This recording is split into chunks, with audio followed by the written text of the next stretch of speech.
Et ce personnage, c'est Ibn Arabi. Ibn Arabi, qui est une figure prestigieuse du soufisme, c'est-à-dire de ce qu'on appelle de manière courante l'ésotérisme musulman. Hein, j'expliquerai rapidement ce que c'est. Et Ibn Arabi est aussi un des grands mystiques et visionnaires, bien entendu de l'islam, mais de cette tradition universelle des mystiques et des visionnaires.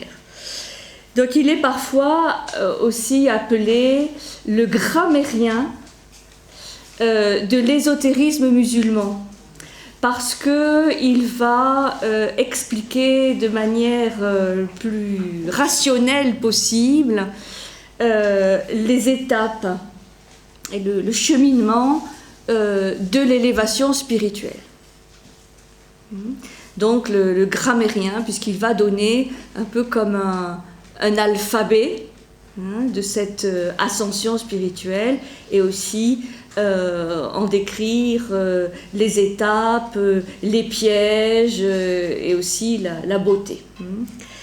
Il va fournir un cadre doctrinal aussi à ce qu'on appelle l'unicité ou l'unité transcendantale des religions, ou l'unité transcendante des religions, à savoir que au-delà des formes religieuses différentes et des croyances multiples des religions, il existe une unité des religions, à condition de se situer à un niveau transcendant, c'est-à-dire supérieur, au-delà de la multiplicité des formes et des croyances.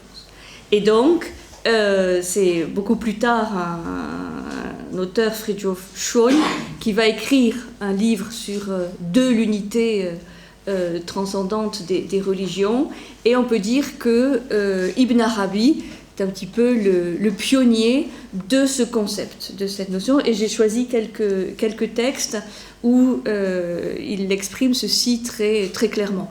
Même si toute son œuvre, et je sais qu'elle est grande, n'est pas forcément très facile d'accès, il y a quand même quelques passages, quelques extraits qui sont assez simples. Alors, son œuvre domine la spiritualité de l'islam depuis XIIe et XIIIe siècle où il a vécu, et on peut dire que le soufisme n'a pas connu de personnalité plus forte, plus complexe aussi, comme on va le voir. Ses contemporains, les successeurs, l'ont souvent surnommé le platonicien par excellence, Ibn Aflatoun. Ibn Aflatoun, il est parfois surnommé comme cela, ça veut dire le platonicien. Et vous verrez que, déjà avec cette idée d'unité transcendante des religions, mais aussi dans sa description de ce qu'est un de ses apports les plus importants, la description du monde imaginal. Le monde imaginal, je vous expliquerai tout à l'heure ce que c'est. Eh bien, par cette existence de ce monde imaginal qui est un monde intermédiaire entre le monde intelligible des idées, des archétypes et le monde sensible, on voit bien qu'il se rattache à la tradition platonicienne. Alors, deux mots sur le soufisme, puisqu'on dit que c'est un des grands représentants du soufisme. Alors, qu'est-ce que le soufisme ? Soufisme qui vient d'un terme arabe souf, S-U-F, qui signifie en arabe le vêtement de laine blanche. En fait, voilà, c'est un terme qui ne dit pas grand-chose sur les croyances et le contenu métaphysique. C'est simplement une tradition et qui est probablement pré-islamique, hein, une tradition pour un certain nombre d'ascètes ou d'êtres spirituels du désert, hein, de porter ce vêtement de laine, la laine parce que, bon, pays chaud, hein, absorbe la chaleur, et blanc pour signifier aussi la pureté, le vœu de pauvreté, et tout cet idéal de purification, en fait, qui est l'idéal du soufi. Alors, le soufisme, qu'est-ce que ça désigne? Ça désigne essentiellement le fait de ne pas s'attacher seulement à la lettre des textes, que ce soit le Coran, les hadiths, enfin toute la tradition sur la vie du prophète et des prophètes, mais de rechercher essentiellement ce qu'a vécu et de revivre ce qu'a vécu le prophète Mahomet, notamment lors de sa fameuse ascension, hein, ce fameux mirage où il a reçu les prescriptions, hein, d'Allah, notamment sur les 5 prières. Donc, le soufisme désigne un effort d'intériorisation de la révélation coranique, de ne pas prendre cette révélation simplement au pied de la lettre ou comme un savoir extérieur à soi, mais d'essayer d'intérioriser cet enseignement, la révélation coranique, et d'essayer de vivre des états les plus proches possibles de ceux qu'a vécu le prophète Mahomet. Donc, c'est une rupture avec ce qu'on appelle la religion purement légaliste, hein, ou légalitaire, hein, qui est importante, hein, dans l'islam, pour revivre vraiment au plus profond de son âme, de son cœur, cette expérience spirituelle, mystique, donc, d'union à Dieu. C'est la raison pour laquelle les soufis sont souvent persécutés, combattus ou critiqués, tant par les sunnites que par les chiites, puisque dans tous les cas, ils représentent une sorte de prise de distance, hein, par rapport au dogme, et comme toute expérience mystique aussi, des vues parfois considérées trop individuelles, trop personnelles, hein, par rapport à cette expérience spirituelle. Donc c'est un autre mouvement, hein, parce qu'on dit souvent il y a les sunnites et les chiites. Bon, il y a aussi les soufis qui de tout temps ont été persécutés, tant, hein, par un camp que par l'autre, puisqu'ils représentent une autre voie, et avec une liberté de parole qu'on va trouver chez Ibn Arabi, qui fait que ses écrits ont parfois été vraiment très violemment critiqués. Alors, le but suprême du soufi, j'expliquais, évidemment Ibn Arabi va être un très bel exemple de cela, c'est de parvenir à identifier sa volonté avec la volonté de Dieu. C'est-à-dire, et c'est ça aussi qui sera souvent reproché à Ibn Arabi, c'est qu'il va essayer d'instaurer un dialogue avec Dieu. Pas sur un pied d'égalité, mais disons qu'il va expliquer que il y a une influence mutuelle ou réciproque entre l'homme et Dieu, donc que l'homme peut se rapprocher de Dieu, mais aussi que Dieu peut se rapprocher de l'homme. C'est vraiment un dialogue, non, entre les deux qu'il va instaurer, et ceci ne va pas plaire, hein, à tout le monde. Donc identifier sa volonté avec la volonté de Dieu et d'être un lieu de la manifestation divine. D'être en tant qu'être humain un lieu de manifestation divine. Ce terme de lieu est très, très important. J'y reviendrai tout à l'heure, hein, comme un espace d'apparition de l'être.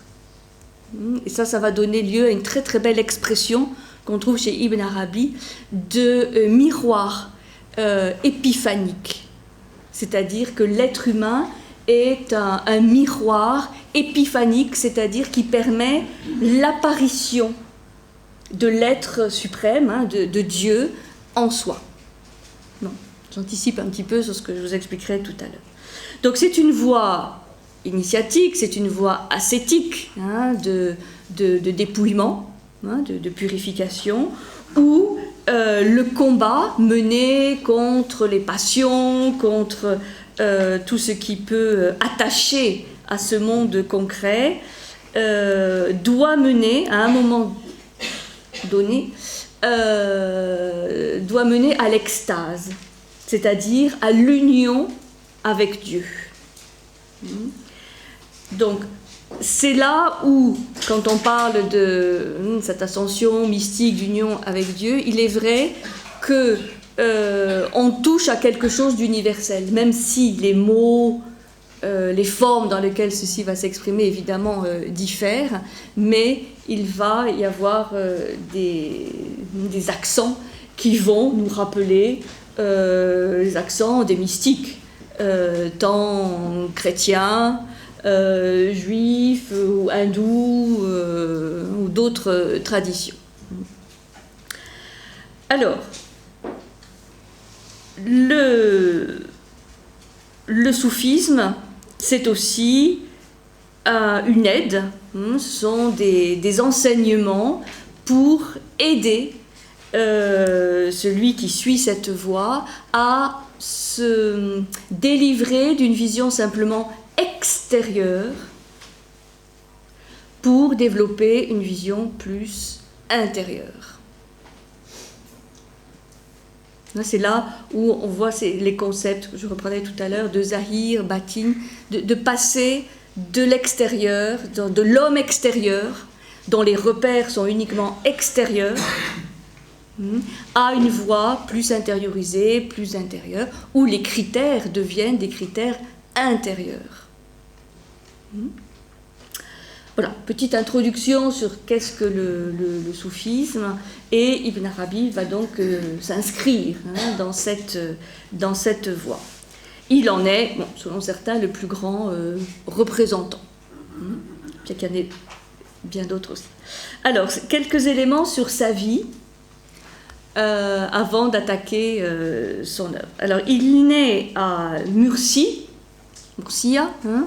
dans le sud-est de l'Espagne, donc en Andalousie, en 1165, et il naît dans une famille de nobles et de grands spécialistes de la jurisprudence, c'est-à-dire du droit, du fameux fiqh musulman, et aussi des gens très versés dans l'interprétation des hadiths, c'est-à-dire toute la tradition des récits sur la vie du prophète.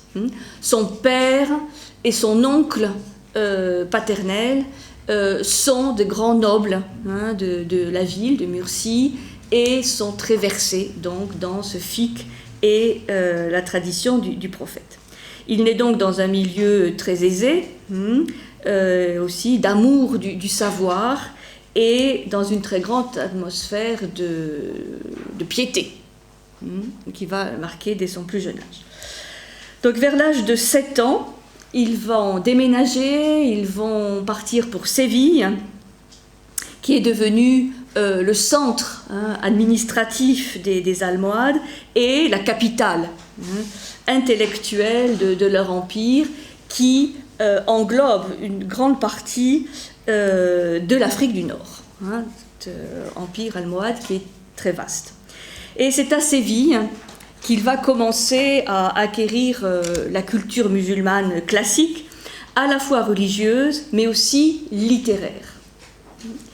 Ses biographes affirment qu'à peine adolescent, pour montrer qu'il c'était un être précoce, à peine adolescent, il avait déjà fait le tour des sciences islamiques. Et ses dons extraordinaires, ainsi que le rang de son père, lui valent d'être choisi comme secrétaire à la chancellerie de Séville. Dès son plus jeune âge, il va faire montre d'un certain nombre de dons. De dons de vision, de prophétie, enfin, des dons un peu extraordinaires qui vont le faire remarquer et qui vont le suivre tout au long de sa vie de mystique. Alors à l'âge de 20 ans, il est très malade, il frôle la mort, et à la suite de cette maladie très grave, il entend l'appel du ciel. Donc il a un appel du ciel à la vie réelle. Et il y répond donc par le fait de choisir cette voie soufie, qui pour lui est la voie la plus adaptée pour cet appel divin. Et il va abandonner du jour au lendemain son existence de lettré et de haut fonctionnaire pour s'adonner à l'étude, à la méditation et à l'enseignement. Sa conversion s'exprime d'abord par une retraite de 9 mois, qui est une pratique courante chez les soufis, une retraite sous la direction d'un maître spirituel qui se consacrait donc à la formation d'un certain nombre de jeunes attirés par la vie spirituelle. Et une fois achevé sa retraite, il approfondit ses études de métaphysique. Il va visiter les plus grands maîtres soufis de différentes écoles de l'Andalousie, donc il voyage beaucoup, et il va commencer à composer, donc très jeune, ses premiers ouvrages pour former, dit-il, des âmes qui aspirent à la spiritualité. Alors, dès son entrée dans cette voie soufie, ces phénomènes psychiques exceptionnels, mais aussi la réputation qu'il commence à avoir, attire, intrigue en tout cas un autre grand personnage qu'on étudiera la semaine prochaine, qui est Averroès, qui est lui un ami du père d'Ibn Arabi. Et il y a dans les textes d'Ibn Arabi un récit de cette rencontre mémorable entre Ibn Arabi et Averroès. Et c'est un petit peu comme la rencontre symbolique extraordinaire entre Confucius et Lao Tse, entre deux esprits qui n'ont pas la même vision du monde. Donc une sorte de rencontre faite de respect mutuel, mais aussi d'incompréhension, puisque Ibn Arabi est un mystique. Averroès, lui, est quand même le tenant de la raison, et de la raison aristotélicienne. Donc, voilà, il y a une sorte d'entrevue un peu particulière. Et Ibn Arabi, plus tard, assistera aux funérailles d'Averroès, et il va un petit peu se moquer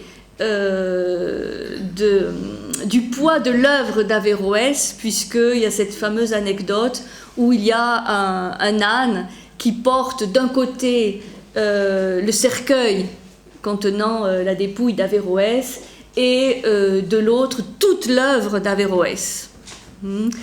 Et il est frappé, Ibn Arabi, de cela, et il a une petite pique en disant que bon, si l'œuvre d'Averroès pèse si peu, le point que de compenser le poids du corps d'Averroès, bon, c'est bien peu par rapport à, il ne l'a pas dit, mais il l'a peut-être pensé par rapport à la sienne d'œuvre, qui probablement pèserait plus lourd. Bon, petit clin d'œil. Bon. Alors, la vocation d'Ibn Arabi est marquée, donc dès son plus jeune âge, par la recherche de la perfection, de la vérité. Et cette attitude d'ouverture qu'il a à l'universel, commence à être compliqué à vivre dans l'Andalousie de son époque, puisqu'il va se heurter de plus en plus à des autorités à la fois spirituelles et temporelles qui l'obligent ou qui l'obligeraient à rentrer dans une vision beaucoup plus légaliste de la religion. Et donc, en 1198, donc il a 33 ans, après avoir assisté à ces fameuses funérailles d'Averroès, il décide de partir vers l'Orient pour trouver des contrées plus favorables. Donc vous voyez, en tant que soufi, bon, il aurait pu subir des persécutions, et donc il a anticipé et il a choisi par lui-même de partir. Il parcourt d'abord toute son Andalousie natale. Il revisite tous les maîtres soufis qu'il a rencontrés pour lui faire ses adieux, pour leur faire ses adieux. Et il parcourt ensuite le Maghreb, donc on le retrouve à Marrakech, à Fès, à Tunis. Et à Tunis, il va recevoir une nouvelle vision qui lui demande de partir là carrément vers le Grand Orient, de ne pas rester au Maghreb, mais de partir vers l'Orient. Et de Tunis, il gagne le Caire, puis Hébron, Jérusalem, où il va prier dans la fameuse mosquée Al-Aqsa, la lointaine, et il part enfin à pied vers la Mecque, où il arrive en 1202, arrivé à la Mecque, au moment même du grand pèlerinage de la Mecque. Et là commence donc une aventure de pratiquement 40 ans, dans l'Orient musulman. Il reste 2 ans à la Mecque, ce qui va donner un de ses ouvrages les plus célèbres, Les Illuminations de la Mecque. Il reste 2 ans dans cette ville, plongé dans des méditations, des visions, des songes mystiques, et où il va commencer à écrire ces fameux ouvrages. Puis il voyage à Bagdad, à Mossoul, jusqu'en Anatolie. En Anatolie, il y a beaucoup de confréries soufis. Donc il voyage, il continue à étudier, à écrire surtout et à enseigner. Il transmet des enseignements à la fois mystiques, spirituels, mais aussi métaphysiques. Il côtoie beaucoup de maîtres soufis et en 1224, il s'installe définitivement à Damas. Vous voyez, c'est quand même une vie avec beaucoup de voyages. Il s'installe à Damas et en dépit de nombreuses critiques des docteurs orthodoxes, des docteurs de la loi, il va y mener une vie relativement continue de méditation, d'écriture et d'enseignement. Il y meurt tranquillement à l'âge de 76 ans, je dis tranquillement parce que ce n'est pas le cas d'autres mystiques soufis qui furent finir leur vie de manière beaucoup plus violente, en général assassinés. Ibn Arabi a eu cette chance de passer à travers ses persécuteurs et d'être enterré à Damas, où son tombeau est resté intact et continue à être un lieu de pèlerinage important à Damas, en tout cas jusqu'à aujourd'hui. Alors, ces œuvres sont extrêmement nombreuses. Il y a un chercheur syrien, Osman Yahya, qui les a répertoriées et il en a trouvé, en enlevant tout ce qui serait d'attribution abusive, il en a trouvé 856 œuvres. 856 œuvres, dont 550 nous sont parvenues et sont attestées par près de 3000 manuscrits. Donc c'est une œuvre immense dont tout aujourd'hui n'est toujours pas traduit. Une œuvre absolument énorme. Il y a une quarantaine de ces œuvres qui sont à ce jour traduites. Donc, vous voyez, c'est très peu, comparativement. Donc c'est peut-être les plus importantes, mais en tout cas, il en reste beaucoup à traduire. Alors, on retient toujours les 3 œuvres les plus connues. qui sont donc, d'une part, le livre des conquêtes spirituelles de la Mecque, le livre des conquêtes spirituelles de la Mecque, qu'on appelle aussi les illuminations de la Mecque. Ça, c'est le premier grand ouvrage. Le deuxième, c'est le livre des théophanies divines. Le livre des théophanies divines, sur lequel je reviendrai. Et le troisième ouvrage, la sagesse des prophètes, où il va y avoir une description, une peinture de près de 27 prophètes. Et là aussi, c'est un ouvrage qui va lui valoir beaucoup de critiques, puisqu'au lieu de voir que l'aspect historique ou chronologique de ces prophètes, il va les voir comme autant de facettes différentes de saisir, de manière de saisir Dieu. Et donc il ne va pas les mettre dans un contexte chronologique ou de supériorité éventuelle des uns par rapport aux autres, mais il va considérer que chaque prophète est une facette d'une vérité. Et donc là, il va battre vraiment en brèche très fortement le dogme du sceau de la prophétie par le prophète Mahomet. Et donc, c'est ce qui va lui valoir beaucoup de critiques et de persécutions, puisqu'il refuse de considérer que Mahomet est le dernier et clôt, surtout, ce cycle de la prophétie. Ce qui est quand même un des dogmes essentiels de l'islam orthodoxe. Alors, on va donc étudier quelques éléments de chacun de ces trois ouvrages. Et je vous expliquerai après cette notion assez spécifique d'Ibn Arabi sur le monde imaginal, qui est à mettre en relation avec l'idée de voyage et de la poésie, puisque, je ne l'ai pas dit, mais c'est très important, Ibn Arabi est un des grands poètes de l'islam, puisqu'il considère que le langage poétique est le seul langage à même de transcrire une expérience spirituelle. Vous voyez, là, il y a une opposition radicale avec Averroès, entre autres. Alors, le livre des conquêtes spirituelles de la Mecque, ou on peut l'appeler aussi le livre des 6 étapes du cheminement spirituel. Il va décrire de manière la plus pédagogique possible les étapes de l'ascension spirituelle et les 6 étapes. Alors avant de rentrer dans la description de ces 6 étapes, il faut savoir que Ibn Arabi a mis près de 30 ans à rédiger cet ouvrage. Donc il l'a commencé quand il est arrivé à la Mecque, mais il a mis près de 30 ans pour le rédiger entièrement. Et cet ouvrage se compose de 560 chapitres.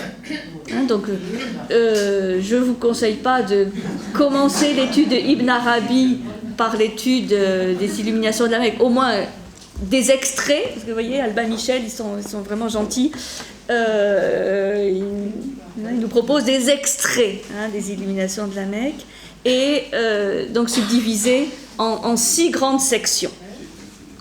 Alors, je développerai simplement un petit point avant de commencer les 6 sections. C'est cette idée d'unité transcendante des religions. Ibn Arabi montre l'unité fondamentale de toutes les lois sacrées. Et il dit que chacune détient une part de vérité. Il explique que la diversité des religions est due à la diversité des relations que Dieu entretient avec le monde. Multiplicité de relations que Dieu entretient avec le monde, donc diversité des religions. Mais qu'il faut considérer ces religions comme autant de formes différentes d'approcher Dieu, mais qu'il n'y en a pas une qui soit meilleure ou supérieure aux autres, qu'il faut les considérer comme autant de facettes, un petit peu comme dans un kaléidoscope, et que lorsqu'on va au-delà de ces formes, de cette multiplicité de formes, eh bien, on touche à l'unité divine. Alors, je vais vous lire 2 petits passages des Illuminations de la Mecque où il parle de ceci. Les doctrines religieuses divergent en fonction de la divergence des regards qui sont portés sur lui avec un L majuscule, donc sur Dieu. Or, chaque personne qui regarde ainsi n'adore et ne professe que ce qu'elle a amené à l'existence dans son propre cœur. Elle n'a donc amené à l'existence qu'une chose créée et non le Dieu réel.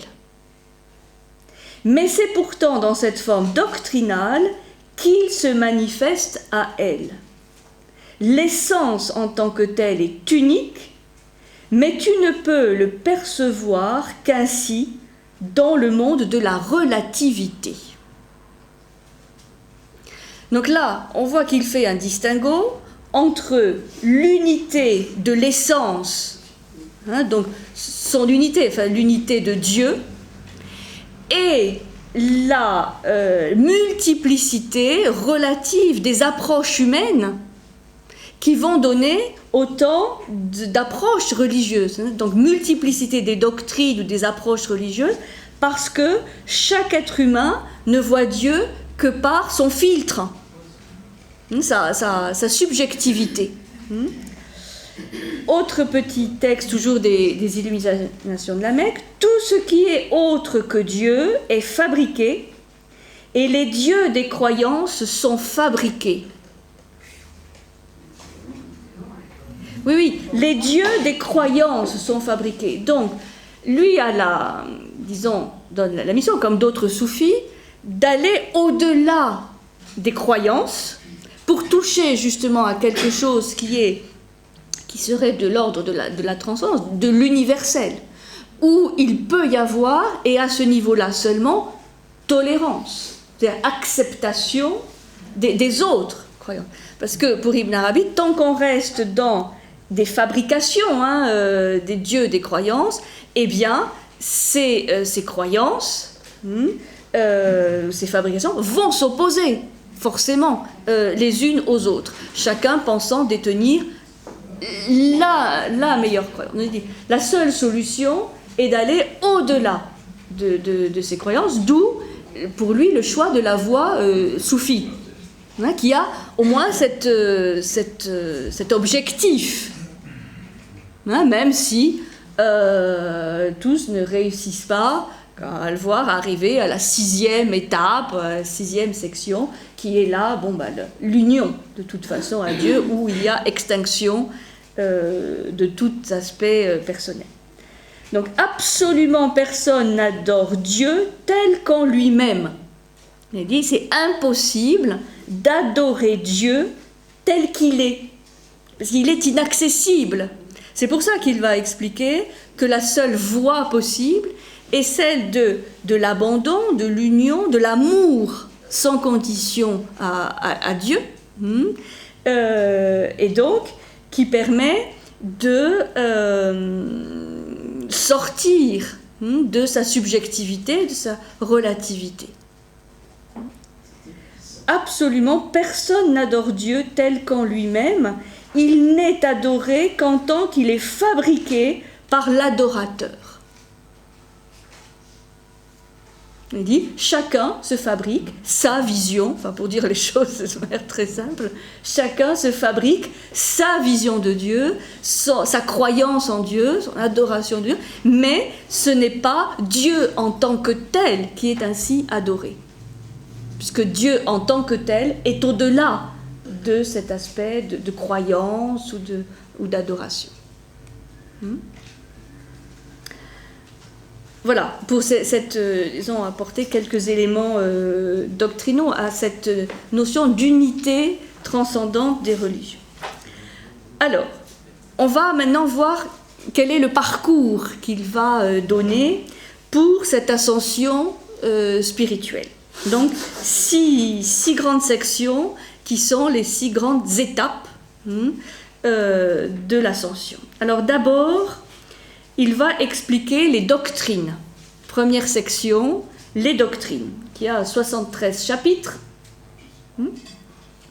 où il expose l'essentiel des données métaphysiques et les cosmologies qui constituent le point de départ d'un itinéraire spirituel. C'est-à-dire comment est apparu le monde, quels sont les constituants du monde. Enfin, ce sont les fondamentaux pour lui de ce voyage, de cette pérégrination vers Dieu. De bien s'assurer d'un certain nombre de connaissances, de doctrines, donc métaphysiques, cosmologiques. Ensuite, la seconde, c'est les pratiques spirituelles. Une fois qu'on a eu les fondamentaux théoriques, c'est les pratiques. Il y a 116 chapitres de pratiques spirituelles où il va décrire les comportements adéquats ou les comportements erronés par rapport à cette ascension. Donc c'est souvent des pratiques qui sont exprimées sous forme de tandem ou de couple binaire, où on a par exemple le repentir, du bienfait du repentir, et ensuite on a l'abandon du repentir. C'est-à-dire, ces pratiques spirituelles sont axées sur le fait d'acquérir un certain nombre d'états, le repentir, la vocation, la sincérité, la certitude, enfin, je vais expliquer tout ça, mais à un moment donné, l'ascension, la progression, enfin, l'évolution oblige d'abandonner ces états pour aller plus loin, puisque sinon, si l'aspirant s'accroche à ces états, eh bien, il ne va pas aller plus loin. Donc, on obtient un état, et ensuite, le courage, la motivation pour aller plus loin, oblige à abandonner cet état pour être là dans un monde plus risqué parce qu'il y a moins de repères. Donc ça c'est un point très important qu'on trouve dans l'expérience des mystiques, où là c'est vraiment une expérience individuelle, enfin pour ça très difficilement transmissible, où il n'y a plus de certitude ou d'éléments franchement externes, de cadre. Alors il va expliquer donc le repentir, puis l'abandon du repentir, la sincérité, l'abandon de la sincérité. Alors, évidemment ça peut choquer, puisqu'il faut bien considérer que là on est au-delà de la morale. Enfin, de la morale commune, classique, il nous dit il faut toujours être sincère. Bon, il va expliquer que parfois il faut abandonner cette exigence de sincérité. La certitude et l'abandon de la certitude. On acquiert des certitudes, mais ensuite il faut pouvoir les abandonner. L'abandon est toujours vu comme un dépassement de ce qui est abandonné. Et là, il va mettre en garde sur le fait, évidemment, qu'on peut être tenté d'abandonner quelque chose, mais que l'on n'a pas encore acquis. Et ça, c'est un critère de non-progression. Oui, c'est un court-circuit.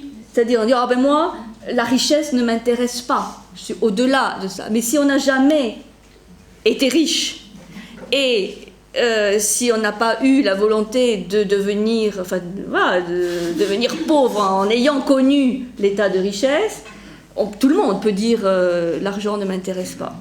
Mais le jour où, n'ayant pas connu la richesse, si on la connaît, on va tomber dans le piège, c'est là où on va voir la véritable épreuve. Mais l'abandon de la sincérité, Ah, ben parce que la sincérité, bon là, il faudrait développer beaucoup plus, mais parce que il faudrait définir qu'est-ce qu'il entend par sincérité et que parfois il faut abandonner cette exigence de sincérité. Toute chose n'est pas forcément bonne à dire, hein, comme dit la sagesse populaire.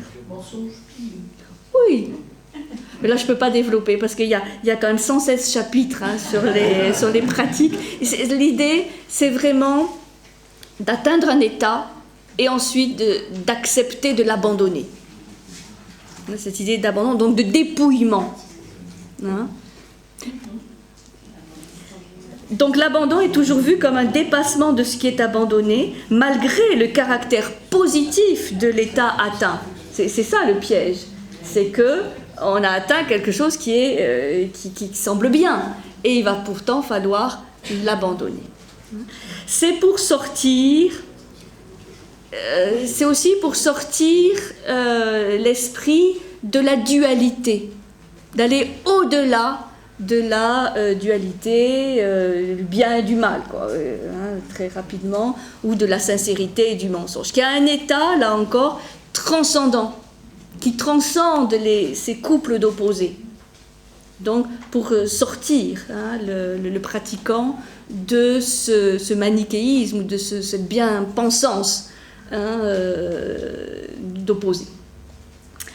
Alors, le troisième état, enfin la troisième étape plutôt, troisième section, ce sont les états spirituels. 80 chapitres y sont consacrés.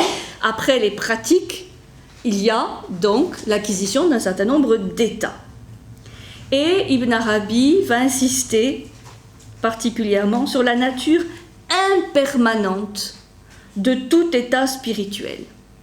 C'est-à-dire que chaque état spirituel est comme une fulgurance, une vision, un flash, un moment, et que la mise bout à bout de ces différents états pourrait faire penser à une continuité. Mais en fait, cette continuité n'existe pas.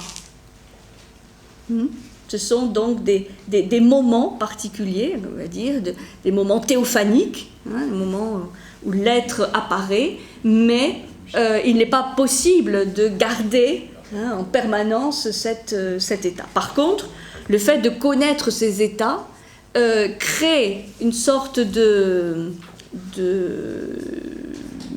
d'amour de ce type d'état et de volonté de les connaître à nouveau. Mais dis attention, il peut y avoir des états présentant une certaine similitude, mais tout est impermanent. Donc, vous voyez, c'est très peu rassurant tout ça, parce qu'il y a peu de balises, mais c'est justement tout cet effort qu'il fait dans les illuminations de la main de baliser le chemin, pour que celui qui pratique cette voie puisse, savoir un peu où il en est. Quatrième section, les demeures spirituelles. Les demeures spirituelles, donc vous voyez, là c'est la notion de lieu. Et les demeures spirituelles, il y a 114 chapitres. Ce sont les lieux de rencontre entre Dieu et l'homme, et l'être humain. Ce sont les lieux dans lesquels Dieu descend vers toi ou dans lesquels tu descends sur lui. Donc ce sont des lieux, ce sont aussi des plans de conscience de plus en plus élevés. Et là c'est très intéressant parce que ce sont des lieux décrits comme paradisiaques entre guillemets, donc des lieux d'union déjà, de plénitude, de lumière, de grand bonheur. Et ce n'est qu'une étape, puisque c'est une étape où l'adepte aussi peut s'endormir, peut dire, ben voilà, je suis arrivé. Et ce n'est que la quatrième étape. La cinquième, c'est très intéressant, la cinquième étape, ou la cinquième section, va s'appeler l'affrontement spirituel. L'affrontement.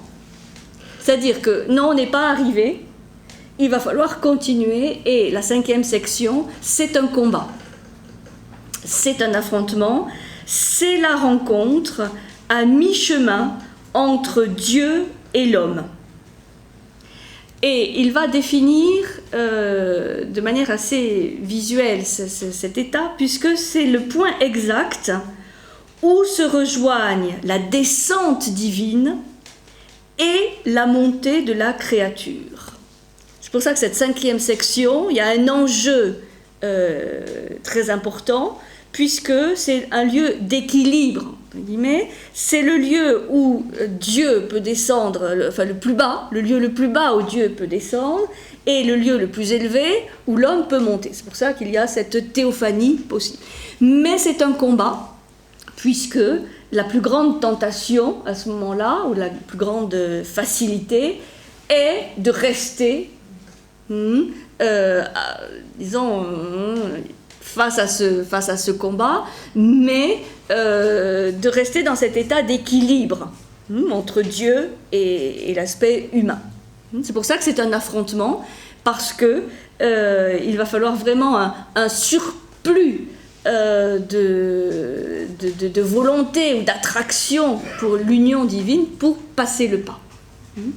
Donc c'est la 5e section où il va décrire les notions de théophanie et de rencontre d'un nom divin. C'est là où les noms, ces fameux noms de Dieu vont être donnés, vont être captés par celui qui progresse sur cette voie.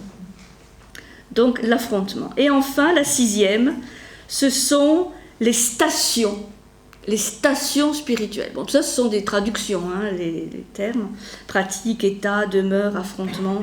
Les stations spirituelles qui sont au nombre de 99, et là il y a un aspect symbolique, puisque 99 sont le nombre des noms divins, des noms d'Allah, des noms. Dieu a 99 noms dans l'islam. Et donc, il y a 99 stations qui n'ont... Alors ça, c'est très intéressant chez Ibn Arabi, parce que c'est bien expliqué. Ces stations n'ont d'existence que par l'existence de celui qui s'y tient. C'est-à-dire qu'il réfute ou il combat l'idée d'une échelle ascensionnelle qu'on pourrait voir avec les différents barreaux qui préexistent au cheminement individuel. Il dit non, chaque barreau, si on veut employer cette image de l'échelle qu'on trouve dans beaucoup de traditions, chaque barreau n'apparaît que lorsque l'aspirant le fait surgir de sa propre démarche. Donc ça veut dire qu'il n'y a pas de chemin balisé au préalable, ou de chemin clair, explicable, où voilà, telle étape, puis deuxième étape, troisième étape. Il dit, les barreaux de l'échelle n'apparaissent qu'au moment où l'aspirant y pose le pied dessus.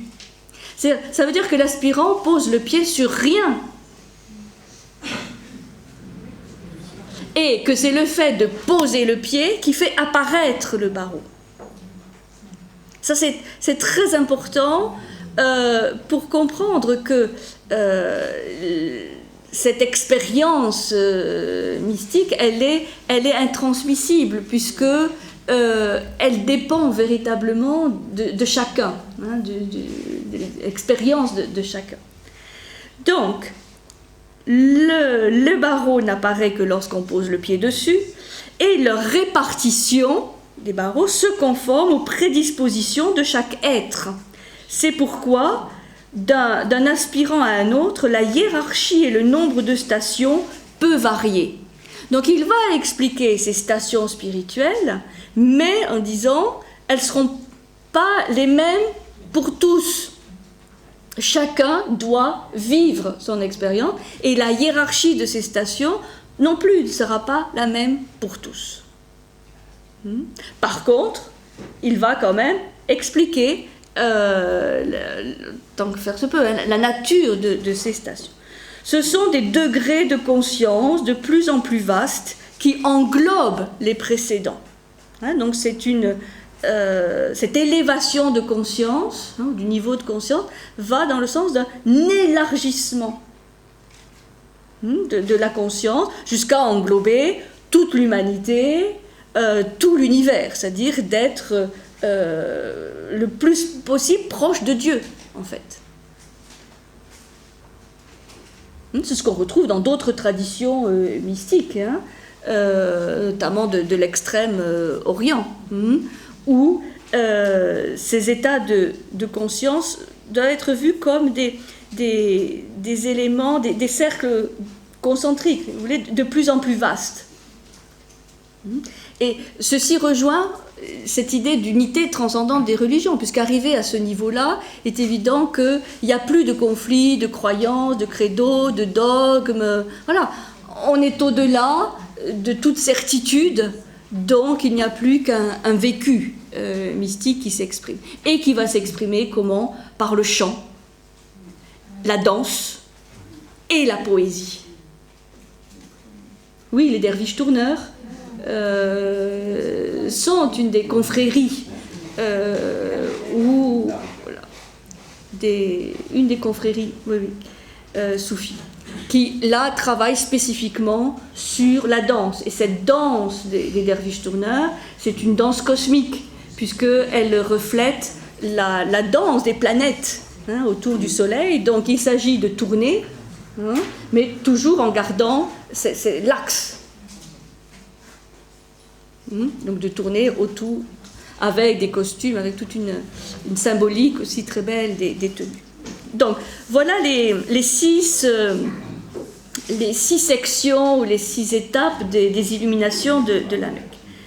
Donc à chaque station correspondent un état, un ensemble de sciences spirituelles. C'est-à-dire tout le programme d'études, hein, de disciplines à apprendre aussi est progressif en fonction des états atteints. Alors ça aussi c'est très important dans la pédagogie entre guillemets d'Ibn Arabi, c'est-à-dire qu'il n'y a pas un programme standard pour tous, on ne délivre des enseignements qu'au fur et à mesure de l'avancée de l'aspirant, pensant qu'il ne sert à rien d'avoir une connaissance si le réceptacle de cette connaissance n'est pas préparé.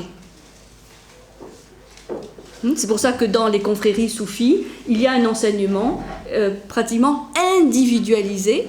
Hein, la transmission se fait de maître à disciple en fonction de l'état du disciple. Tel enseignement est donné, ou au contraire, tel enseignement n'est pas donné, jugé inutile, voire néfaste. Donc en fait, on est tutorisé par quelqu'un. Un maître, oui. Dans les confréries soufis, il y a vraiment ce lien très fort du maître à disciple, et c'est la raison aussi pour laquelle ces confréries soufis ont été critiquées, parfois persécutées, parce que certains ont jugé que la place du maître était trop importante, hein, par rapport à la place de l'imam, ou, disons de l'autorité, disons de l'islam. C'est pour ça qu'ils sont un peu en marge. Puisque le lien entre le maître de la confrérie et les disciples est très très important. Ce sont des guides. Alors, au bout de ces stations, même si on n'y est pas arrivé, il y a quoi? Eh bien, certains diraient le vide, mais la perplexité, la stupéfaction éblouie, c'est-à-dire la pleine lumière, une sorte de non-science qui transcende toute science. C'est-à-dire on est au-delà de toute connaissance, de tout savoir, de toute certitude. Comme l'essence divine transcende toute perfection. Donc c'est absolument impossible de décrire avec des mots positifs, je dirais, ce que sont ces états, et on ne peut les décrire que parce qu'ils ne sont pas. Hein, c'est souvent comme...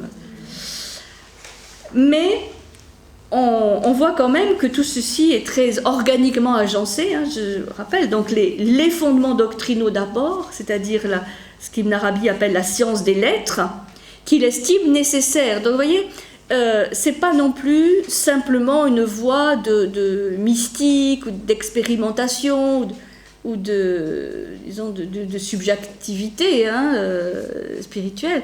Il y a les doctrines qui doivent être apprises quand même. C'est vraiment un socle dont Ibn Arabi dit bien qu'on ne peut pas se passer.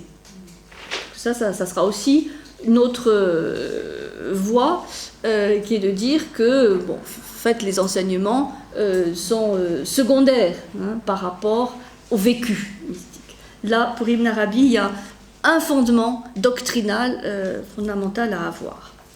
Donc c'est le versant théorique de sa vision de l'être. Puis ensuite, il en vient aux pratiques que le pèlerin doit suivre pour son avancement spirituel et sa perfection personnelle. Il décrit les états, c'est la troisième étape, par lesquels le soufi doit passer et les événements auxquels il doit faire face dans son ascension. C'est-à-dire, entre autres, ce qu'on trouve dans toute littérature mystique, les tentations, les visions qui disent « mais qu'est-ce que tu fais là ? Tu perds ton temps, tu perds ta vie, accroche-toi à des choses beaucoup plus concrètes. » C'est-à-dire toutes ces voies tentatrices pour stopper le cheminement. Viennent ensuite les demeures spirituelles, qui sont les endroits où le bien-aimé a laissé les traces de sa présence sur cette terre d'exil. Là, je cite les passages, c'est-à-dire ce Dieu, c'est aussi le bien-aimé qui va laisser des empreintes sur le monde, et ce sont ces empreintes sur cette terre d'exil et de souffrance dans lesquelles l'aspirant doit se placer. Le soufi s'arrête à ces demeures, donc c'est la quatrième étape. Pendant quelques instants fugaces, il y trouve réconfort et consolation. C'est ce que je vous disais, cette quatrième étape, qui apportant réconfort et consolation, peut être la dernière, être considérée en tout cas comme la fin du périple. Et non, il faut reprendre l'ascension. Et là, Ibn Arabi parle carrément de chevalier spirituel qui accepte l'affrontement. Donc c'est la cinquième étape, l'affrontement, la conquête, le rendez-vous de l'âme avec son époux, qui n'est autre que le grand combat que l'homme doit soutenir pour conquérir le château de l'âme et le ciel perdu.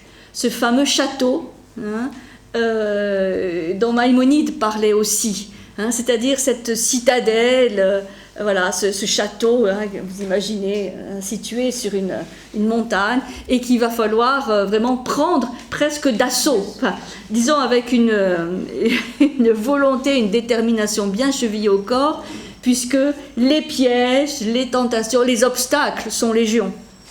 Et donc il y a vraiment l'idée d'une conquête. Sainte Thérèse d'Avila a écrit le Castillo de l'âme, le château de l'âme, et elle a écrit aussi une œuvre, le demeure. Oui.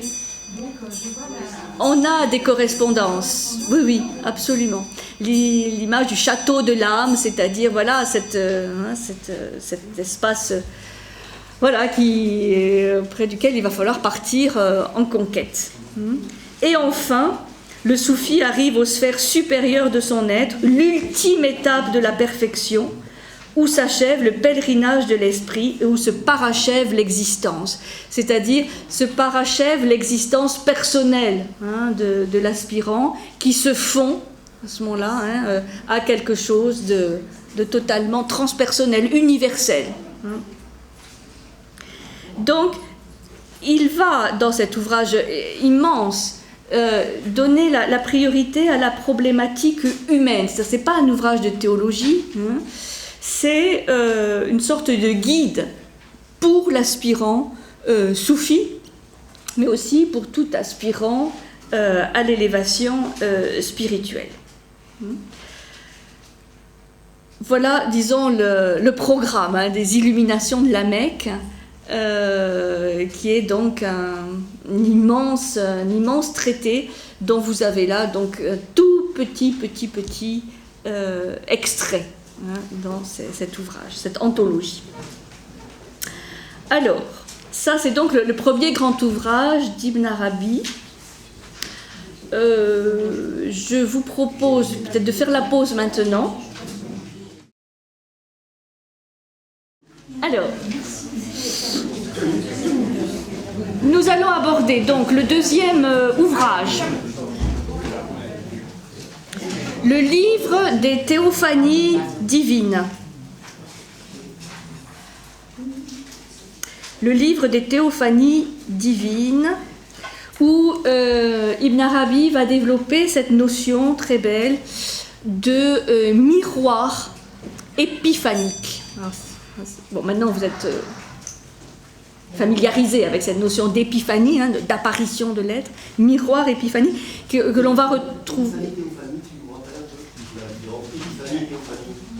Épiphanie, c'est l'apparition de l'être. L'épiphanie, hein, on a aussi dans le... Hein, apparition.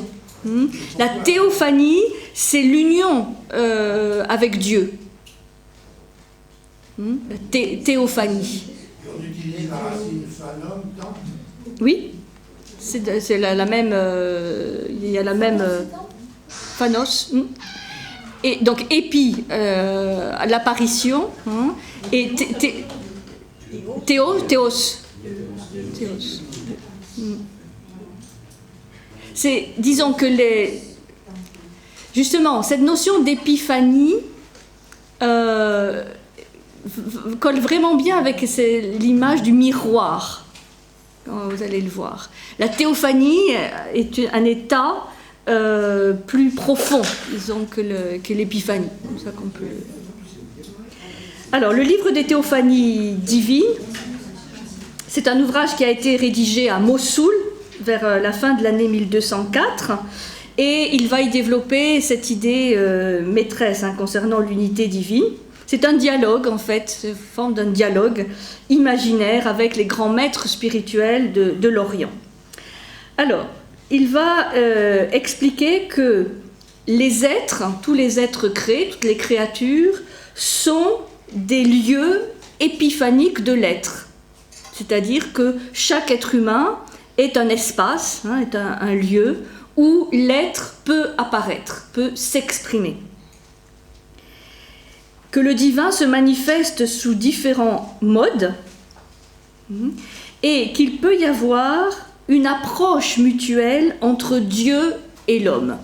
Ça, c'est assez révolutionnaire, disons, par rapport à un certain nombre d'écrits plus orthodoxes où c'est Dieu voilà, qui descend, hein, qui descend sur l'homme, alors que là, c'est un dialogue, en fait, qui peut s'instaurer entre l'être divin et l'être humain. Il dit, puisqu'il y a unité au niveau du divin, il y a forcément unité au niveau de l'être. Et donc, tout ce qui n'est pas Dieu, tout ce qui n'est pas l'être divin, ce sont des lieux d'apparition de l'être, des miroirs épiphaniques dans lesquels se reflète la gloire de l'être. Depuis la matière première jusqu'à l'intellect suprême, c'est-à-dire, on a chez Ibn Arabi cette image de plan superposés, enfin entre guillemets, ou de miroirs épiphaniques qui appartiennent à des plans différents, depuis le plus concret, depuis le plan le plus concret terrestre, jusqu'au plan le plus subtil. Qu'est-ce qui change ? La qualité du miroir. On peut dire que le miroir du monde sensible, c'est un miroir un peu opaque, qui ne va pas refléter la toute-puissance ou la toute-lumière de l'être, et que le miroir épiphanique qui correspond à l'intellect suprême, c'est un miroir absolument impeccable, qui peut refléter totalité de la lumière, la puissance divine. Donc, mais toutes ces créatures, tous les plans du monde manifesté sont autant de miroirs épiphaniques qui reflètent l'être. Et donc, cette multiplicité de lieux épiphaniques ou de miroirs n'altère en rien l'unité transcendantale de l'être en soi. Donc là, on trouve bien cette idée d'être en soi qui est platonicienne.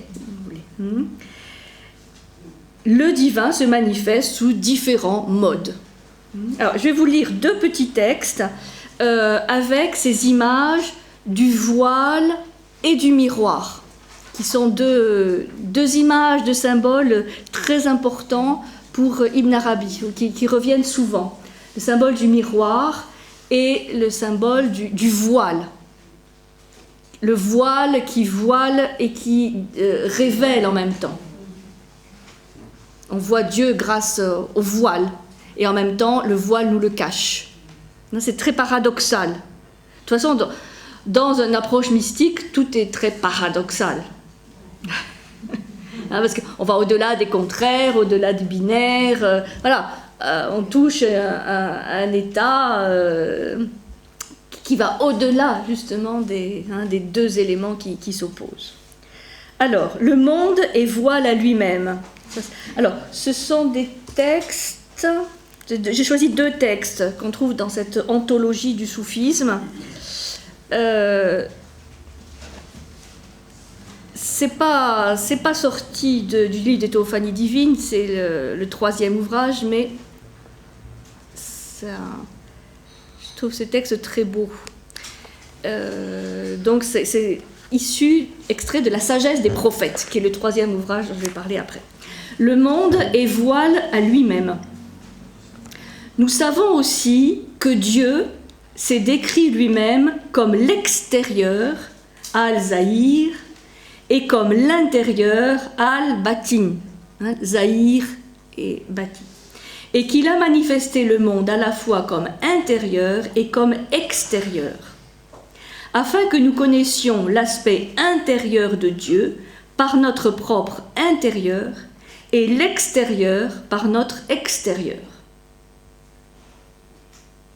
C'est ce qu'on disait tout à l'heure, on ne peut approcher l'aspect intérieur de Dieu que si on active son propre aspect intérieur.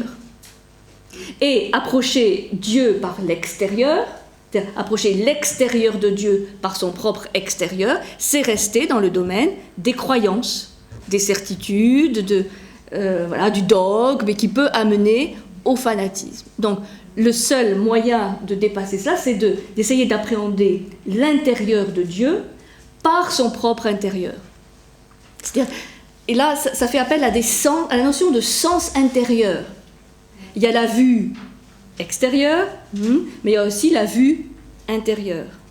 L'ouïe extérieur, l'ouïe intérieur. Le goût, l'odorat, les 5 sens peuvent être déclinés soit de manière externe, ce qu'on fait la plupart du temps, soit de manière interne, c'est-à-dire de développer un sens plus subtil. Vous voyez ? On voit bien qu'avec le cœur, il y a une comptabilité. Oui, alors, une autre manière de dire, c'est par l'intérieur, par ces perceptions intérieures, dont parlent tous les mystiques.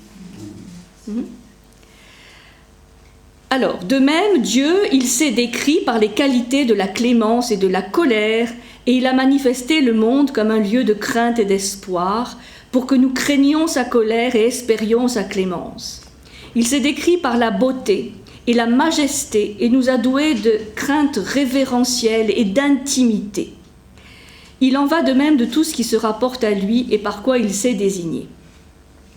Il a symbolisé ces couples de qualités complémentaires par les 2 mains qu'il tendit vers la création de l'homme universel. Celui-ci réunit en lui toutes les qualités essentielles du monde, dans son ensemble comme dans chacun de ses individus. Le monde est l'apparent, et le représentant de Dieu en lui est le caché. C'est à l'instar de cela que le sultan reste invisible, et c'est en ce sens que Dieu dit de lui-même qu'il se cache derrière des voiles de ténèbres, qui sont les corps naturels, et des voiles de lumière, qui sont les esprits subtils. Car le monde est fait de substances grossières et de substances subtiles. Donc, vous voyez cette idée de voile de ténèbres et voile de lumière. C'est-à-dire que les esprits subtils se cachent derrière des voiles de lumière, et les corps naturels, les corps grossiers, se cachent derrière des voiles de ténèbres. Le monde est à lui-même son propre voile, en sorte qu'il ne peut pas voir Dieu du fait même qu'il se voit. Il ne peut jamais se défaire par lui-même de son voile, tout en sachant qu'il se rattache par sa dépendance à son Créateur. C'est que le monde ne participe pas à l'autonomie de l'être essentiel, si bien qu'il ne le conçoit jamais. Sous ce rapport, Dieu reste toujours inconnu, à l'intuition comme à la contemplation, car l'éphémère n'a pas de prise sur cela, c'est-à-dire sur l'éternel. Voilà, je trouve que ce symbole, cette image du voile est très belle.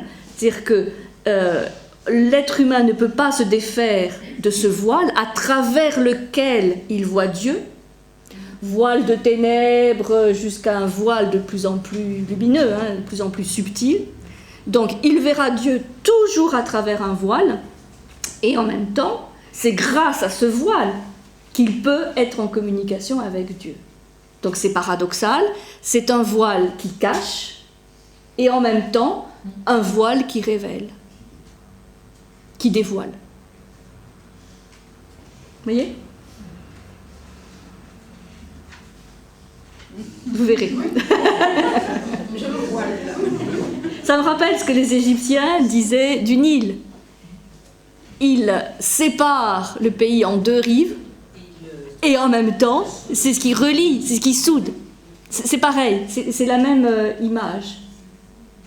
Ça sépare et ça relie en même temps, le voile. Rien à voir avec le voile. Nous sommes dans des voiles.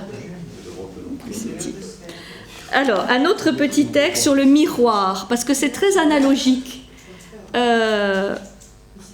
Le voile et le miroir. Le symbole du miroir, c'est aussi tiré de la sagesse des prophètes.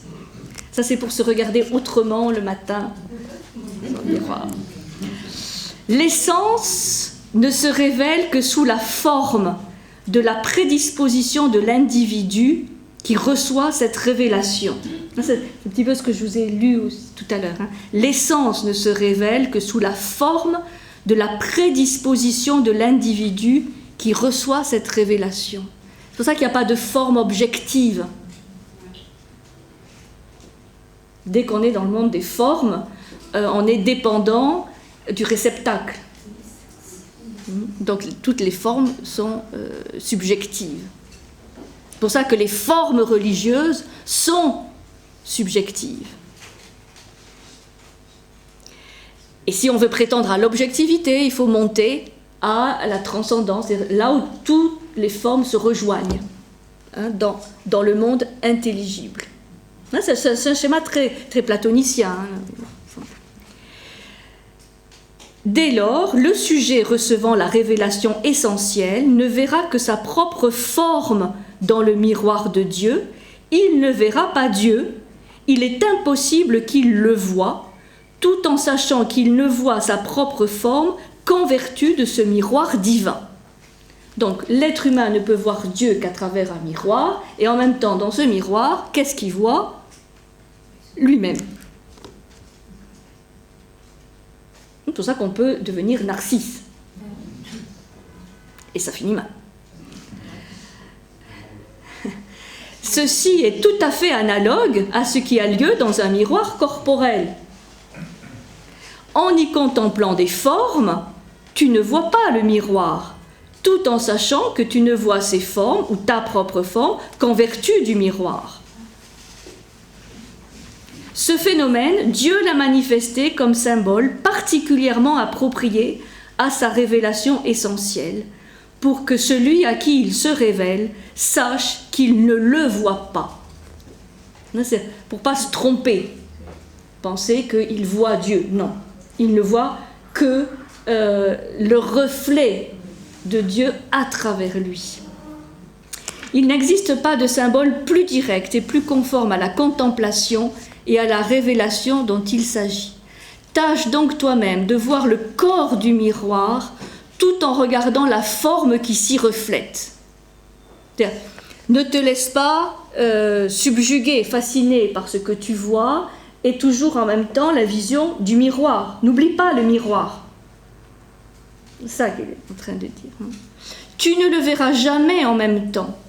Cela est si vrai que certains, observant cette loi des formes réfléchies dans des miroirs, ont prétendu que la forme réfléchie s'interpose entre la vue du contemplant et le miroir même. C'est-à-dire que là, c'est un schéma ternaire qu'il explique, où il y a le miroir, le contemplant, et ce qui s'interpose entre les deux.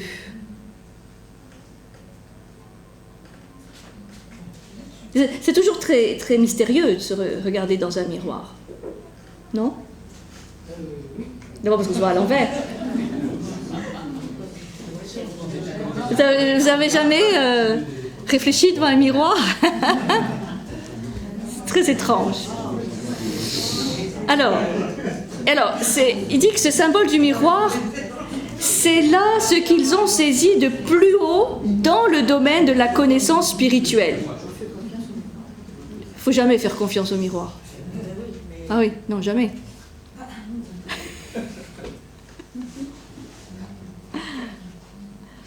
Donc, ce symbole du miroir, c'est ce qu'ils ont saisi de plus haut dans le domaine de la connaissance spirituelle. Mais en réalité, la chose est telle que nous venons de le dire, à savoir que la forme réfléchie ne cache pas essentiellement le miroir, mais que celui-ci la manifeste.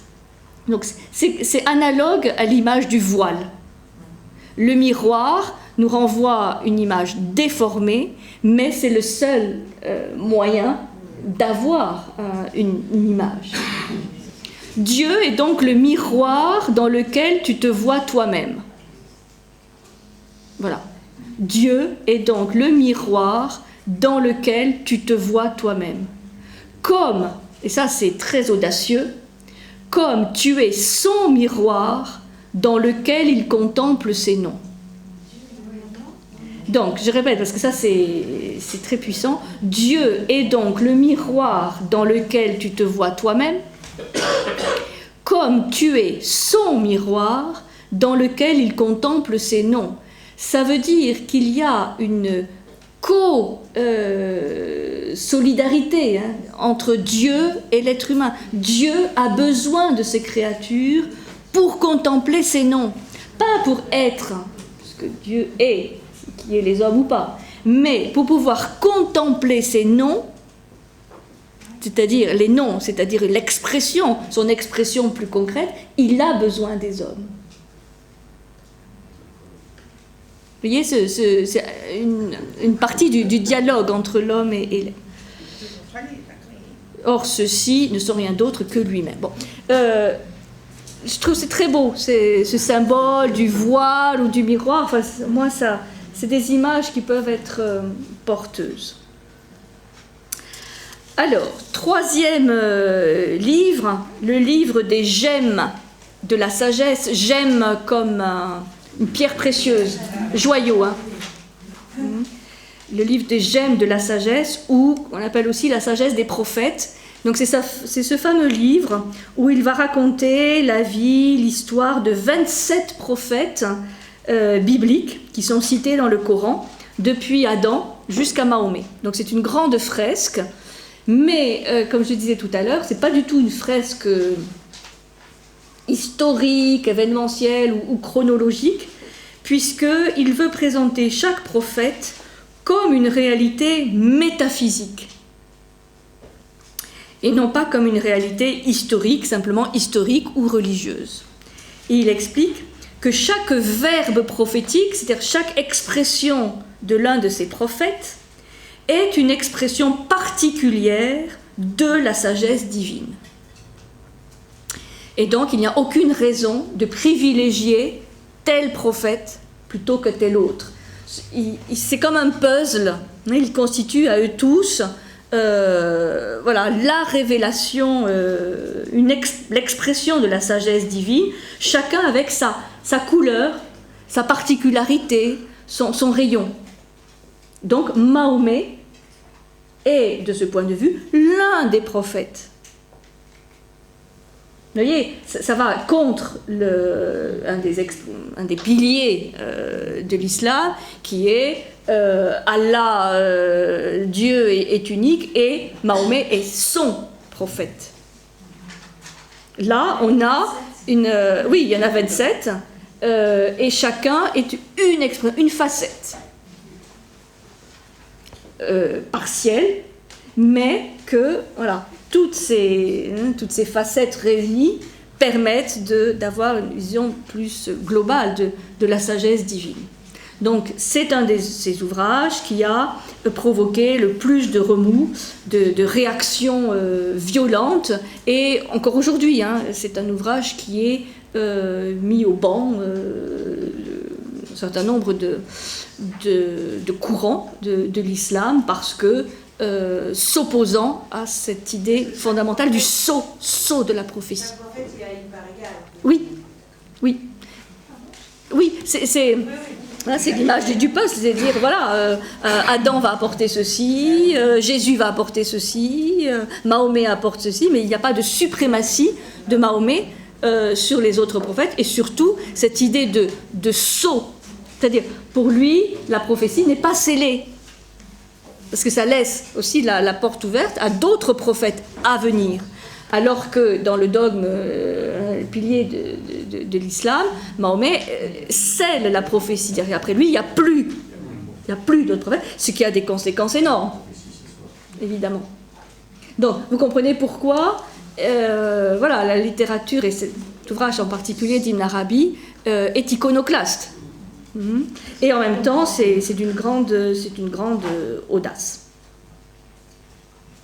Alors, j'avais choisi, pour illustrer ça, 2 petits textes, voilà, qui permettent de bien comprendre son positionnement. Celui qui professe une foi dogmatique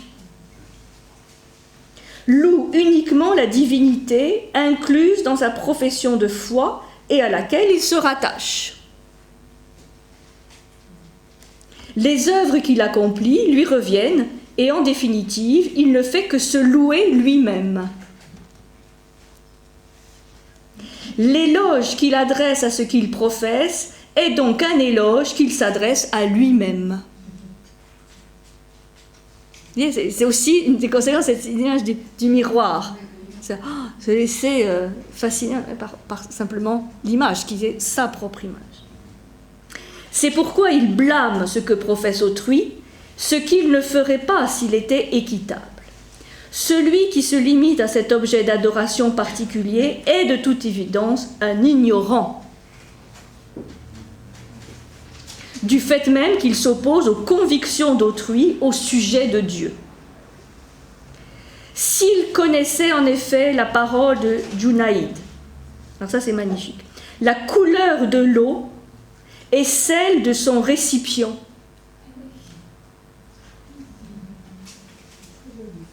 C'est beau, hein? La couleur de l'eau est celle de son récipient. Il accepterait de chacun sa propre croyance. Il connaîtrait Dieu en toute forme et en toute profession de foi.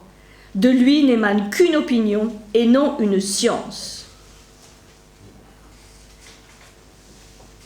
La divinité absolue, quant à elle, ne peut être contenue par rien, car elle est l'essence des choses et l'essence d'elle-même. Voilà. Donc c'est cette idée que, voilà, dans les croyances, c'est la couleur du récipient. Rien d'autre. Et en affirmant que c'est la couleur de l'eau. Utile, aujourd'hui. Ignorant ceux qui disent le contraire.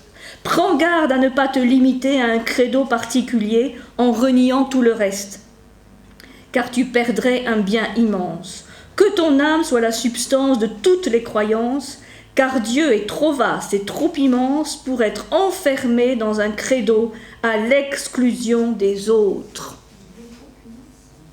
Il a dit en effet, où que vous vous tourniez, là est la face de Dieu, sans mentionner une direction plutôt qu'une autre. Il a dit, Dieu a dit en effet, où que vous vous tourniez, là est la face de Dieu. Il cite une sourate du Coran. Et Dieu est trop vaste. Ah pardon, Dieu est trop vaste et trop immense pour être enfermé dans un credo à l'exclusion des autres.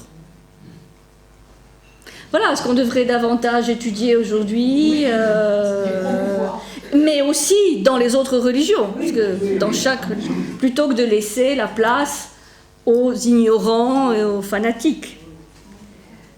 Voilà, sans mentionner une direction plutôt qu'une autre. Et un autre, pour que vous voyez un petit peu le côté poétique aussi, d'Ibn Arabi, mon cœur est devenu capable de toutes les formes.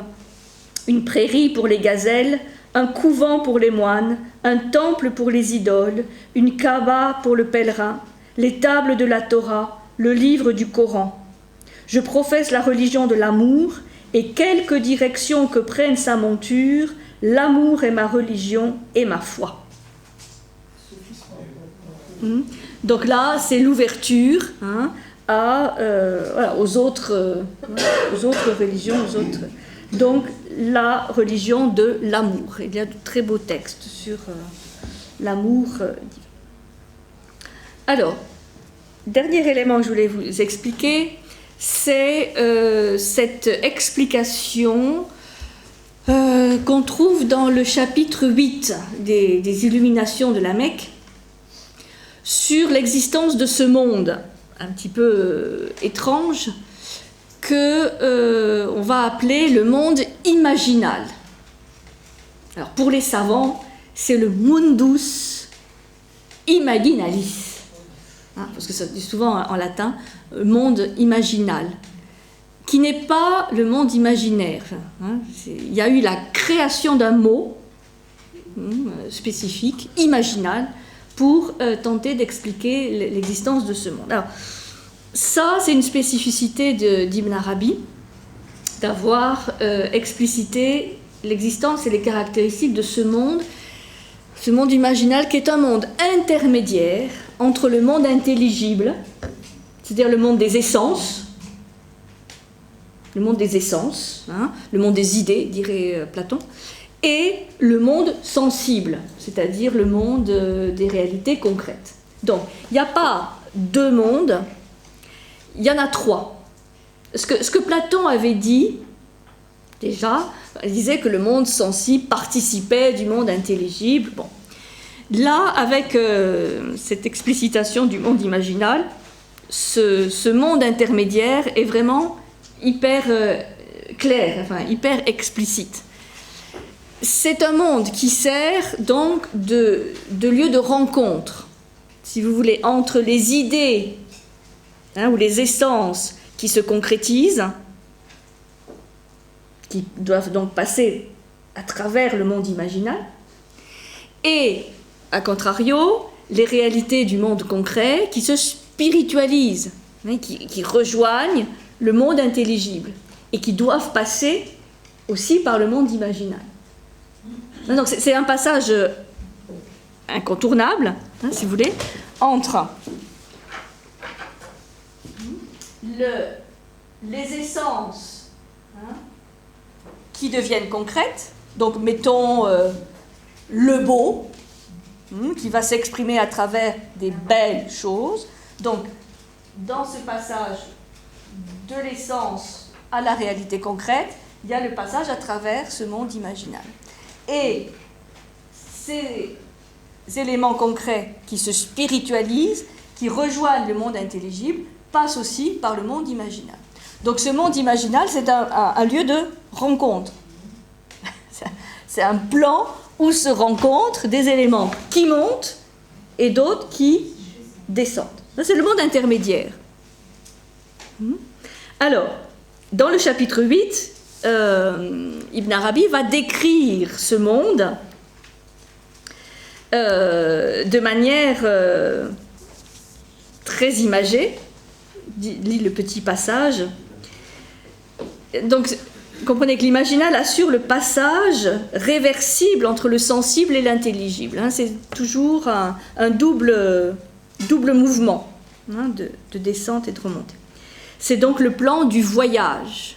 du passage. C'est pour ça que dans la littérature mystique, enfin, d'Ibn Arabi et d'autres, on a souvent ce concept du voyage, de la traversée, le passage.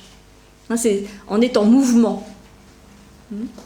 Alors, cette terre de la réalité, ce monde imaginal, qu'il appelle la terre de la réalité, fut modelée, nous dit-il, à partir du surplus de l'argile d'Adam.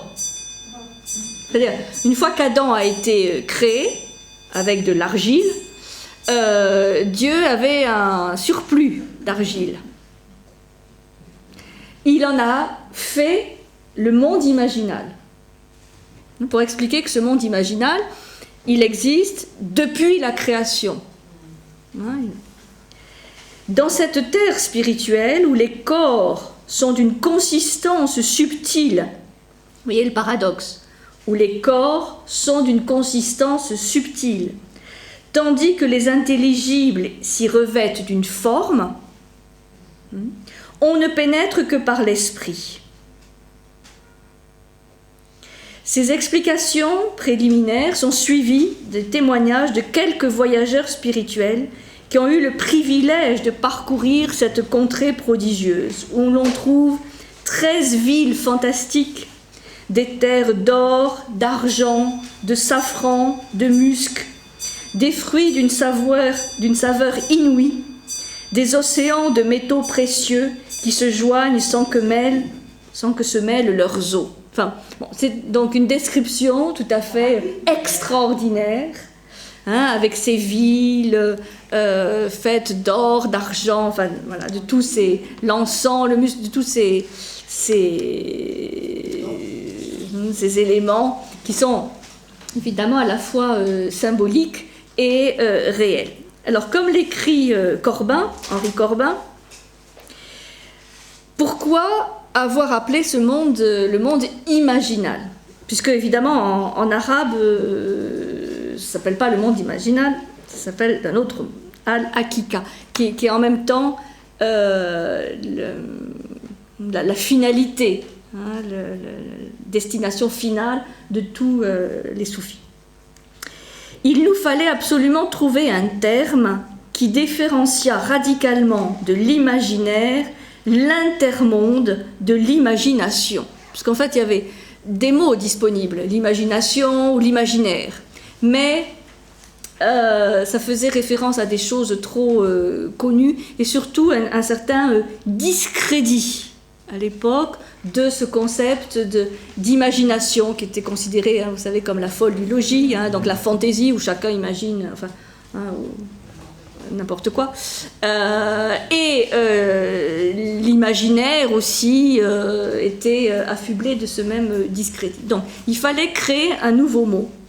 La langue latine est venue à notre secours et l'expression mundus imaginalis est l'équivalent littéral de l'arabe alam al-mital, al-alam al-mitali, en français, le monde imaginal.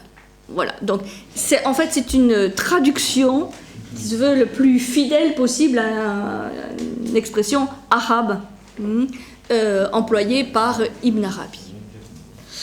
Donc le monde imaginal immatérialise les formes sensibles et elle imaginalise les formes intelligibles ou archétypes. Bon, disons que c'est ce passage que je vous ai expliqué. Alors comme Corbin dit, le caractère fantastique de ces descriptions du monde imaginal ne doit pas nous tromper. Cette terre est tout aussi réelle que le sol que foulent nos pieds.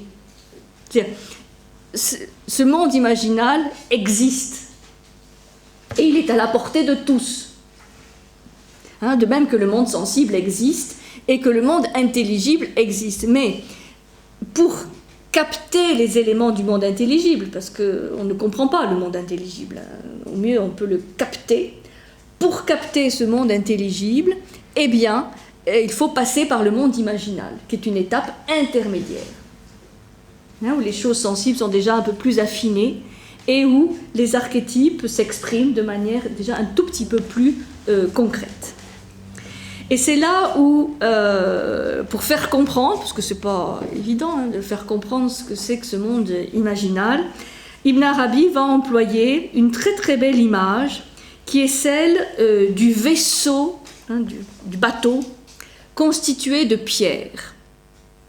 Le vaisseau de pierre, ça c'est une très belle image que l'on trouve aussi dans le chapitre 8 des Illuminations de la Mecque, et qui en fait est une image allégorique de la poésie. Je disais donc le monde imaginal, voyage, donc avec ce vaisseau, et poésie.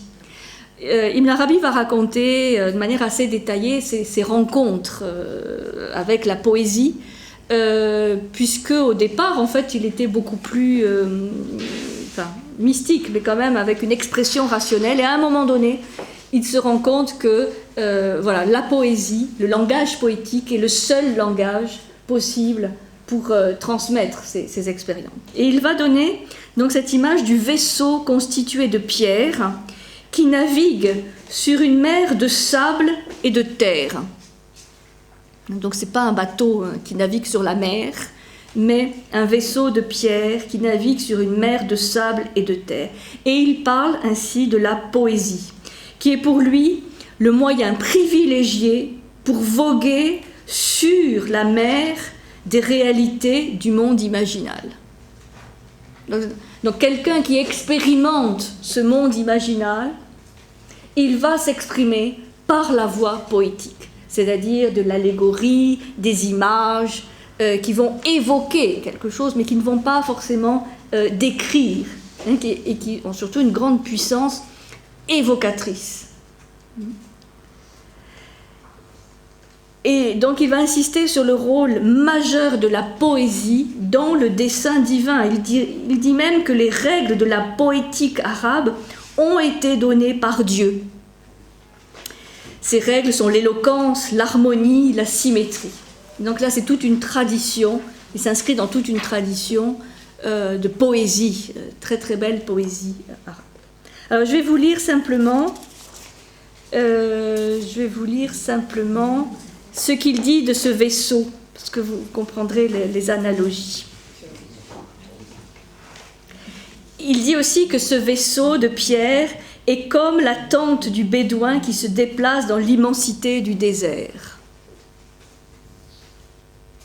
Et c'est vrai qu'il y a beaucoup d'éléments de la poésie d'Ibn Arabi qui fait référence à cette mentalité du nomade et du désert, de celui qui traverse le désert en remontant sa tente, pour montrer aussi l'impermanence.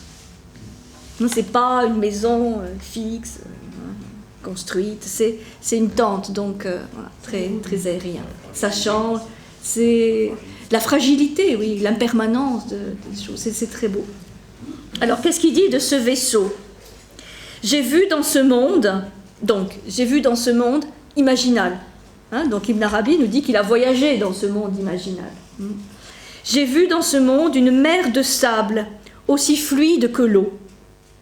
J'ai vu des pierres, petites et grandes, mutuellement attirées les unes vers les autres, tel le fer vers l'aimant.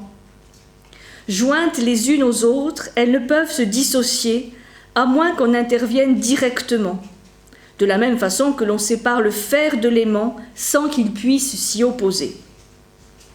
Mais si on s'abstient de le faire, ces pierres continuent d'adhérer les unes aux autres sur une distance déterminée. Lorsqu'elles sont toutes unies, cela constitue la forme d'un navire. J'ai moi-même vu ainsi se former une petite embarcation et 2 nefs. Quand un vaisseau est ainsi constitué, les habitants le mettent à l'eau, puis ils embarquent pour voyager où bon leur semble.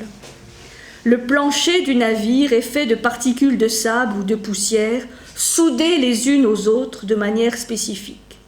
Jamais je n'ai rien vu d'aussi merveilleux que ces vaisseaux de pierre voguant sur un océan de sable. Toutes les embarcations ont la même silhouette. Le vaisseau possède 2 flancs à l'arrière, desquels se dressent 2 énormes colonnes, plus hautes que la taille d'un homme. Le sol du navire à l'arrière est à hauteur de la mer sur laquelle il s'ouvre, sans qu'un seul grain de sable pénètre à l'intérieur. Ça, c'est une expression, hein, une vision mystique qu'il a eue dans ce monde imaginal, mais aussi ce vaisseau de pierre qui avance sur la mer de sable, qui est la poésie. Chaque pierre étant comme un mot. Et les mots sont assemblés ensemble, on ne peut pas les dissocier, sinon il y a une très grande force qui s'exprime, et c'est ce vaisseau de la poésie qui permet de naviguer sur cette mer très particulière, qui est faite de sable et de terre.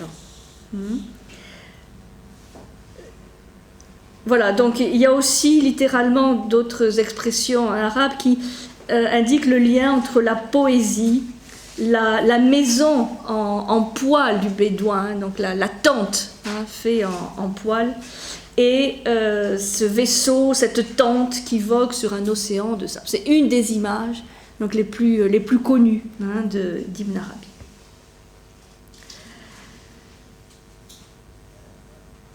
Si vous avez 2 minutes encore, voilà, je voulais terminer par un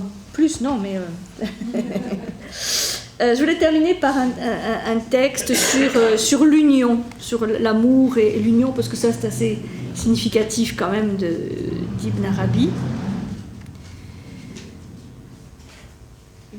Sur le bien-aimé, parce que là aussi ça fait écho à d'autres textes. Vers l'union. Écoute, ô bien-aimé, je suis la réalité du monde, le centre et la circonférence. J'en suis les parties et le tout. Je suis la volonté établie entre le ciel et la terre. Je n'ai créé en toi la perception que pour être l'objet de ma perception. Si donc tu me perçois, tu te perçois toi-même, mais tu ne saurais me percevoir à travers toi. C'est par mon œil que tu me vois et que tu te vois. Ce n'est pas par ton œil que tu peux me concevoir. Donc c'est évidemment le Créateur qui parle.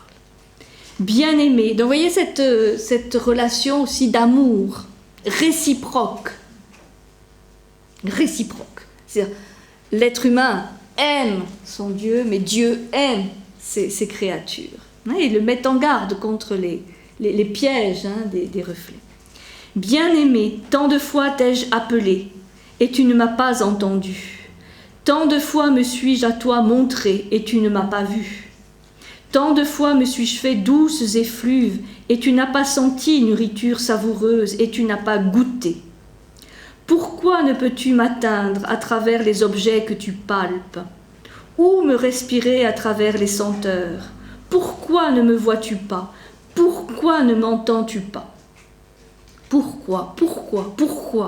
Pour toi, mes délices surpassent tous les autres délices, et le plaisir que je te procure dépasse tous les autres plaisirs. Pour toi, je suis préférable à tous les autres biens. Je suis la beauté, je suis la grâce. Bien-aimé, aime-moi seul, aime-moi d'amour. Nul n'est plus intime que moi. Les autres t'aiment pour eux-mêmes. Moi, je t'aime pour toi. Et toi, tu t'enfuis loin de moi. Bien-aimé, tu ne peux me traiter avec équité, car si tu te rapproches de moi, c'est parce que je me suis rapproché de toi. Je suis plus près de toi que toi-même, que ton âme, que ton souffle. Bien-aimé, allons vers l'union, allons la main dans la main, entrons en la présence de la vérité, qu'elle soit notre juge et imprime son sceau sur notre union à jamais.